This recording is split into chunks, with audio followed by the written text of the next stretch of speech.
My group of questions is called Voice of Rights Holders. And I'm going to be contentious in my answers to these questions. Can you advocate for those who do not wish to be involved?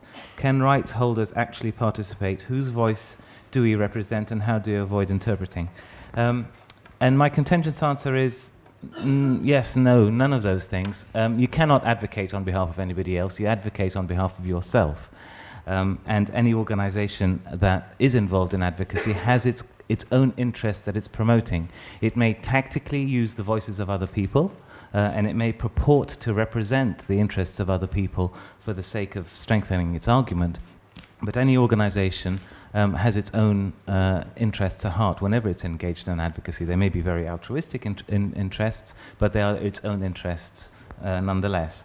And so the challenge, I think, in front of us is to be very explicit about those, about the value set, the motives that we bring to an advocacy initiative, to analyze the impact on others and to manage the risks of that, but never kid ourselves that we're doing it for somebody else. We're doing it for ourselves. I like a man who gives strong and brutal answers. Now I see how it feels like when I do that. And it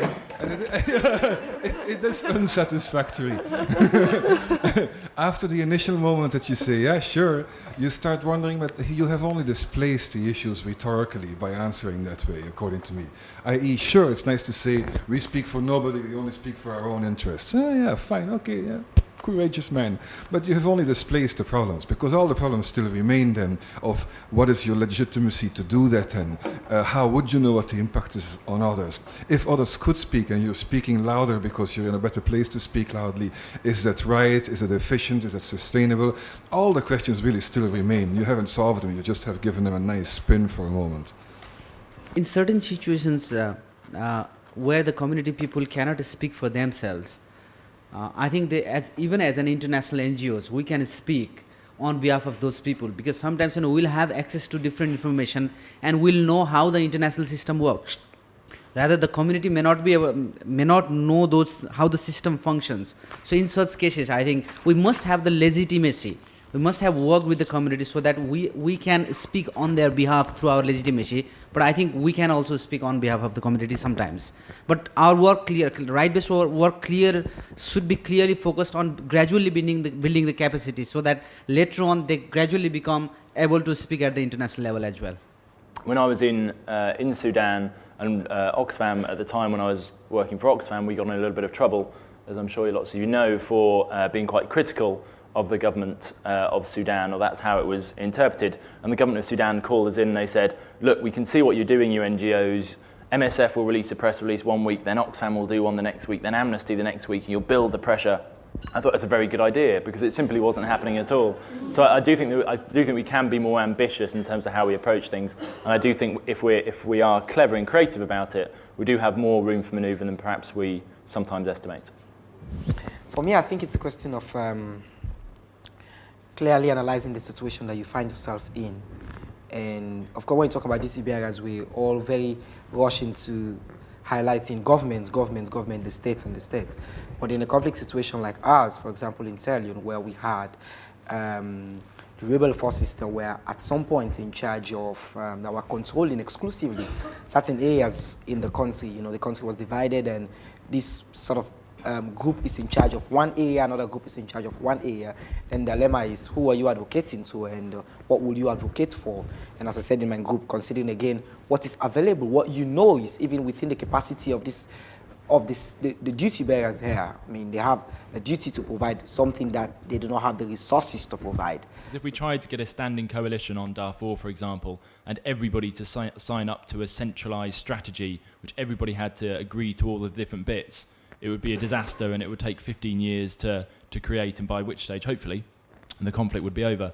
But what you can do is to say, okay, well, here's a piece of private lobbying that we think it would be useful to do collectively, for example, targeting the General Affairs Council at the European Union level, and different groups can buy into that and say, okay, I'll do this bit, I'll do this bit, I'll do this bit, and lots of the groups who perhaps can't do things publicly can do that, whereas as part of the same strategy, but operationalised by different organisations, those organisations who can then talk out can do some of the public pressure. So the Amnesties, the Human Rights Watches, the ICGs, who can be much more public, can do put out press releases criticising the European Union for an action, for example.